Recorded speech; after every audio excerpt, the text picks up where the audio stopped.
مفاوضات الهلال مع كهرباء، وحقيقة الموضوع ده لأنه شايف الموضوع ده متداول بصورة كبيرة. نتحدث عن الحاجة دي، هل في مفاوضات ولا ما في؟ نتكلم بكل وضوح وشفافية. لكن قبل نتحدث، إذا أول مرة بتتابعينا اعمل شير واعمل لايك لهذه القناة. السلام عليكم، إن شاء الله طيبين وإن شاء الله تكونوا بخير ونعيم في أتم الصحة والعافية.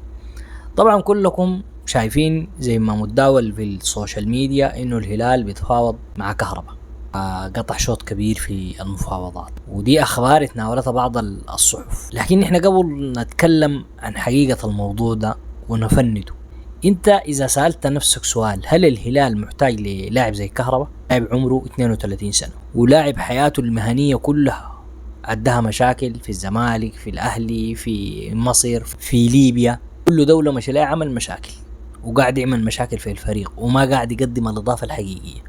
وكمان بعد ده لاعب غالي، قيمته السوقية عالية جدا، يعني لاعب عقلية مختلفة، عقلية بتتصيد المشاكل وبتعمل مشاكل، نفس عقلية الحضري. لا كهرباء، هل الهلال محتاج للاعب بعقلية زي دي، بفهم زي ده؟ دي نقطة بتخليك انت تفكر بتمعن وبعقل في الحاجة دي.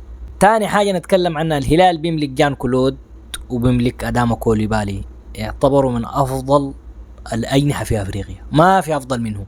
لا تقول لي بن شرقي ولا تقول لي تريزيجيه ولا تقول لي أفضل لاعب في الأهلي المصري أو الترجي، ما أفضل من اللعيبة دي. لعيبة على مستوى عالي، لعيبة ممكن إمكانياتهم دي تلعبهم في أوروبا، لكن الظروف ما ساعدتهم يلعبوا في أوروبا. عندك الإمكانيات دي وعندك القدرات دي. حتى اللعيبة الوطنيين زي مازن وزي أحمد سالم الموريتاني، اللعيبة دي هل أقل من كهرباء؟ دي انت دور الأسئلة دي في راسك. فريق بالقيمة دي وبالهجوم دي، عندك محمد عبد الرحمن، عندك صنداي، وعندك كيريتايو، وعندك إيمانويل فلوم. هل بتبحث عن مهاجم خميرة عكننة في فريقك؟ انت عندك استقرار وفريقك مستقر وامورك طيبة، تجيب لاعب زي ده؟ الحقيقة اللي بقوله لكم، ما في مفاوضات مع كهرباء، ولا الهلال بيفكر ذاته في كهرباء. عشان نحن نكون واضحين، ما حصل في يوم من الايام فكروا في كهرباء. وبيفكروا في كهرباء كان فكروا فيه زمان الهلال محتاج مهاجم حقيقي. انت الان في الهلال ما محتاج لاي مهاجم، وانت الان مطلوب منك تحافظ على لعيبتك الموجودين ديل، دامو كوليبالي وجان كلود، انت ديل تحافظ عليهم.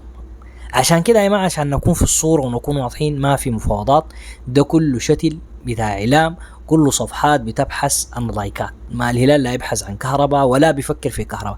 الهلال الآن عنده حوجة حقيقية في الدفاع، وعنده في الارتكاز، دي خانات فيها مشاكل حقيقية، وعنده في الظهير الأيسر، دي الخانات الهلال الآن بيبحث فيها، وقطع شوط كبير جدا في المفاوضات بنسبة 90%. جان كلود وأداما كوليبالي الهلال يقدر يحافظ عليهم لحد الآن. الهلال بصورة كبيرة بيقدر يحافظ على اللعيبة دي حاجة كويسة على الأقل لمدة موسم، وإن شاء الله الهلال يقدر يحافظ عليهم.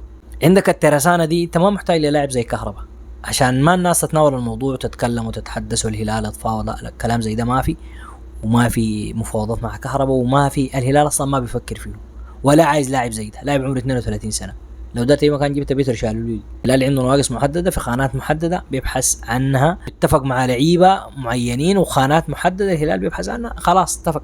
المدرب بنسبة كبيرة برضو الهلال اتفق معه. كان الناس تكون في الصورة وتكون في الوضع الحقيقي، الناس ما تشتغل لنا بإشاعات وكلام والهدف منه عدم استقرار النادي، ولا ناس عايزة تبحث عن اللايكات. الكهرباء واحترامنا له، الهلال ما بيفكر في نوعية بالشكل ده وبالعقلية دي. ده الكلام اللي أنا عايز أقول لكم. إذا فيه خير ما مشى من الأهلي المصري والدوري الليبي، وبعد الآن شغال ثاني جا راجع الدوري المصري. السلام عليكم.